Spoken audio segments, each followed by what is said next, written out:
Hello and welcome back to my channel, or welcome if you are new here. My name is Emma and I haven't talked to you guys for like a month and a half, so I figured let's do a mid-January check-in for where we're at with our reading. So the last time I chatted with you guys, I talked about my October and November reads. So I figured I would talk to you guys in this video about my December reads, my January reads that I've already read, and then I also recently started book journaling, so I figured I'd walk you guys through my book journal. And then I also went book shopping today. I went to Half Price Books along with Barnes & Noble, so I figured I'd show you guys what I got when I went shopping. And then also today, I really want to read a lot, so I thought I'd bring you guys along with me for that. So first, let's get going on my December reads. First book that I finished in the month of December was The Christmas Tree Farm by Lori Gilmore. Very cute, very wintry. I thought it was perfect for kind of around Christmas time, but you follow Kira and Bennett. This is the third book in the series. I've read the other two, and I really liked this one. I gave it 4 out of 5 stars. I think I talked about the other two in a previous video, so if you're interested in those, go watch those videos. But I think her writing just keeps getting better and better as she goes on, so would recommend this one. If you're still looking for another winter kind of romance, feel free to pick this up.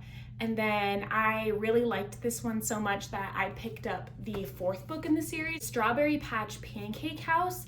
And this one is not set in the winter. It's kind of set in the springtime, I think around like April. But this one, you follow 2 other characters in the small town. In this one, you follow Archer and Iris. You get a dual point of view for both of them.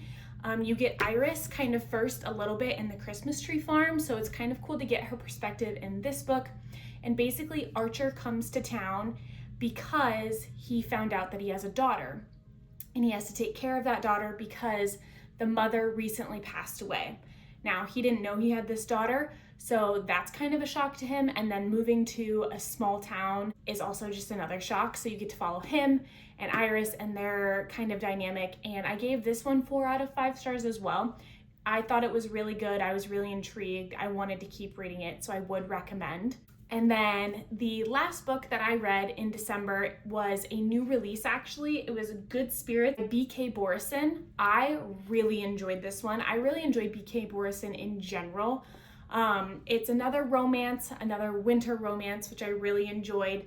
And you follow Nolan and then also Harriet. So you have both of their point of views, and Nolan is actually a ghost. And every year around Christmas time, starting December 1st, he haunts someone.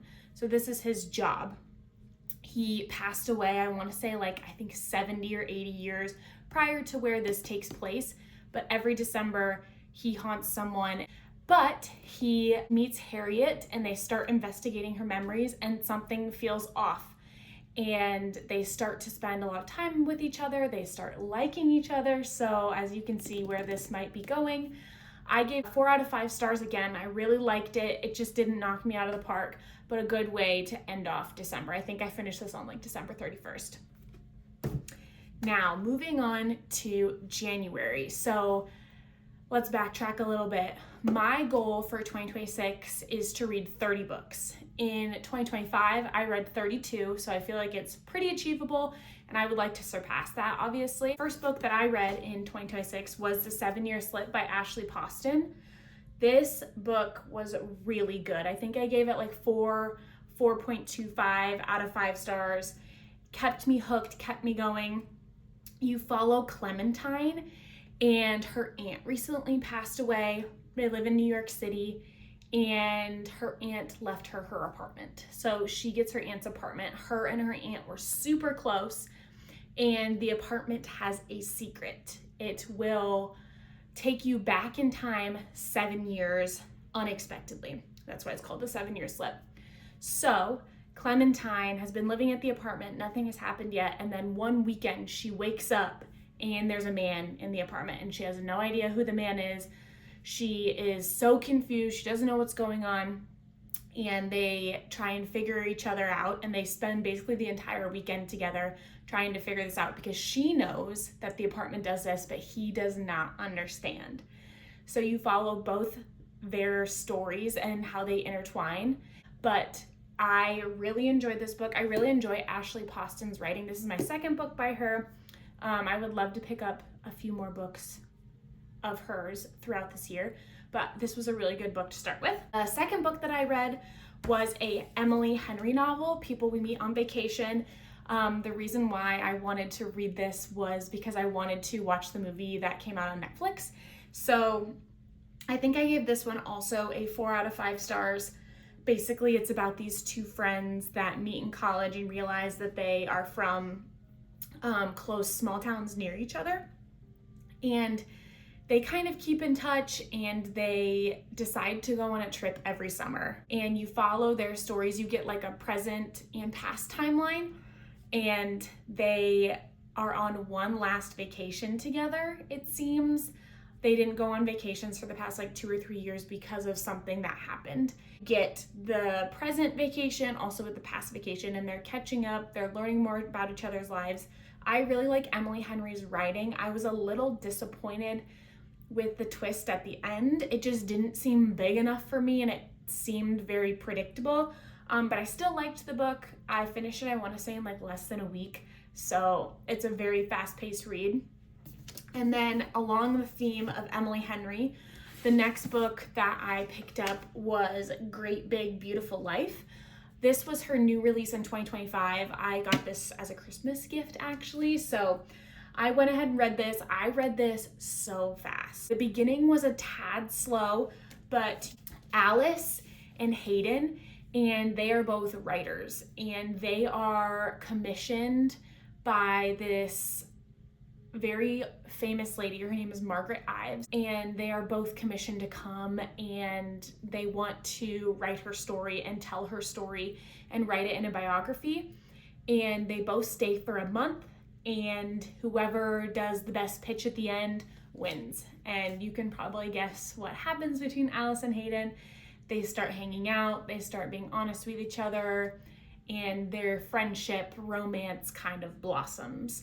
But then you also get the Margaret side of everything, with Alice going and interviewing her and kind of seeing her portion and her side of the story and what trials and tribulations she's gone through. So that was very interesting to me. I gave this one probably like a 4.5 out of 5 stars. I liked it a lot. It just wasn't a complete 5-star for me. The beginning was a little slow, which I totally understand. But again, I just love her writing. So those are the 3 books that I have read so far in 2026. The book that I'm currently reading, it's called Light Lark. My husband got me this series for Christmas, so I have all 3 books, and I am in the beginning stages of it. However, today I went to Half Price Books in Barnes & Noble, and I got a few books that I'm very excited about, and one that I kind of want to binge read today. And the one that I want to binge read today is The Gingerbread Bakery. It's the 5th book behind Christmas Tree Farm and Strawberry Patch Pancake House. And these 2 characters that are featured in this book, I just really want to know what's going to happen between them. So I think I'm going to start this and binge it and try and binge it today. It's like 12:15 right now, so I have quite a bit of day left, and I think I'm really going to try and binge read it. It is like 3:50, so I think I can get a good chunk of it today. I'm very excited about it. I kind of wanted to get a book today that I could binge read and just kind of immerse myself back in the world, and this is a very easy romance. I love her writing. So I got this today, and then the other 3 books that I got are on my TBR, and I got Check and Mate by Ali Hazelwood. This is one of her older ones. I've just never read it. It's a romance, so I'm excited about this one. I got Better Than the Movies by Lynn Painter. I have seen so many good reviews and raving about this one, so I am excited about this one. I don't really remember what it's about, but I am excited to read it. I think it's a romance, so it looks good to me. And then the other one that I got is Powerless by Laura Roberts. I'm sure if you're watching this video, if you haven't heard of Powerless, I'd be surprised. So this is a fantasy series. This is the first book in the series. I got this at Half Price Books for like $10, so I'm very excited about this series and this one in general. So those are the books that I got today. I'm very excited about them. And yeah, I think I'm going to start by reading The Gingerbread Bakery today and binging it. But I also wanted to show you guys my book journal. This is my book journal. I got it for like $10, I think, off of Amazon, and I really like it. I did a few test pages. I did some for 2025, so I did my December reads, which was obviously, you know what they are. And then I kind of played around with the stars. I don't love how I did them. So if you have a recommendation of how you think I should do them, please let me know. And then I did my 2025 book wrapped. I kind of based this off of Spotify, but I did pages read, books read, which in like the grand scheme of things, I probably would have switched these around. And then I also printed off some book covers for these too. I did my shortest book, which is 320 pages, and then my longest book, which was almost 1,000. I did an unexpected 5-star read, a new author that I read this year, and then also my favorite book from 2025. And then moving on to 2026, I just did like a cover page here. I thought this was a fun background, and I just put 2026 book journal. This is the only spread that I've done so far. I've seen a few ideas on Pinterest, but it is kind of like a bookshelf, and then every book that I read in 2026, I'll fill in a page, and then I also put my goals down here. So yeah, I'm very excited to continue to fill this up. I have many pages, and I would keep you guys updated on my progress. So if you have any recommendations on what I should do with my book journal, let me know. I am very new to this. The journal that I got was like $10 on Amazon. I can link it below if you're interested. But yes, let's go binge read this book.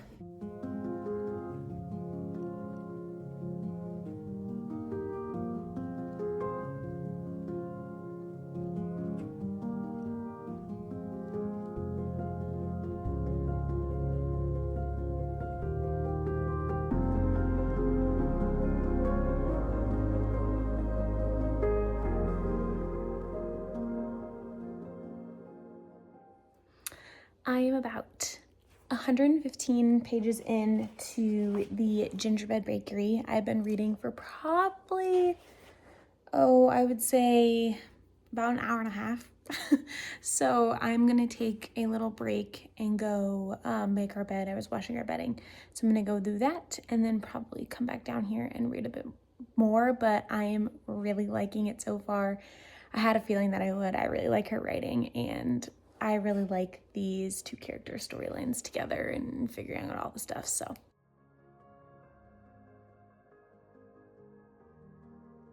Okay, another update. Okay, Reed wants to say hi. Say hi, Reed. Say hi. I'm still in the same spot, and I'm on page 267. It's about 4:15 now, so I've been reading for like 4 hours. Like I said, there's like 350 pages, so I'm gonna read probably for another 45 minutes to see how far I'm gonna get, and then I'll update you guys. But it is really good. It's really good. That's all I have to say. Good morning. It is now the next day, and last night I did end up finishing The Gingerbread Bakery, and I loved it. I flew through this. It probably took me about 4.5 hours to read. It's about 350 pages, but I was obsessed with this story. It brought everything together. I really loved it. Like I said before, it follows Annie and Mac, two other characters in Dream Harbor with this series, so I loved it. Annie runs the bakery and Mac runs the pub, and they have some history from high school. They both grew up in Dream Harbor, and they have some history of things that happened in high school that neither of them want to forget or talk about. So it goes back and forth between those two timelines, which I really liked, and it also goes back and forth between perspectives of both Annie and Mac. So really liked it, and yeah, I am going to go ahead and end off this video here. Thank you guys so much for watching, and we'll see you in the next one.